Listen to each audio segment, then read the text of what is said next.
In today's video, I'm going to teach you how to create flow transitions in Canva animation.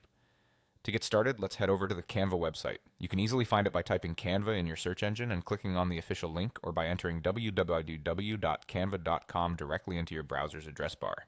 Once you're on the home page, you might see various prompts or ads, but no worries. Simply click on Continue to proceed. This will help you navigate to the Canva dashboard seamlessly. Next, you'll need to log in using your preferred method.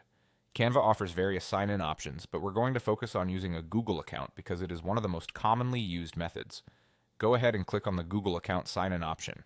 If you're not signed into Google already, you might be prompted to do so. Choose the account you wish to use to access Canva. Once you've logged in successfully, you'll return to Canva's main dashboard. Here you'll see different options and templates you can choose from. Look for your project. If it is a recent file, it should appear immediately for quick access. Locate your project and open it. With your project open, you'll see the sequence of your pages or clips laid out in the editor. Navigate between the two clips or pages where you'd like to apply the flow transition. On that interface, you'll notice an icon or a little plus sign indicating where you can add a new transition. Click on this to proceed to the transition settings. A list of transition options will appear. Scroll through them and pick the flow transition.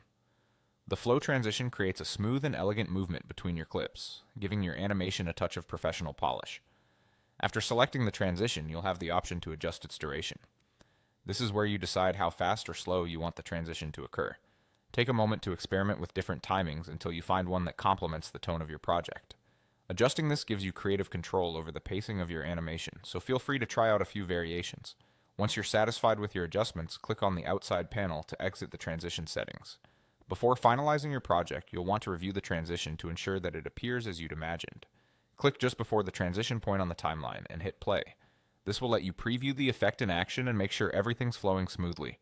Your transition is now complete. Give yourself a pat on the back for implementing such a refined touch to your Canva animation.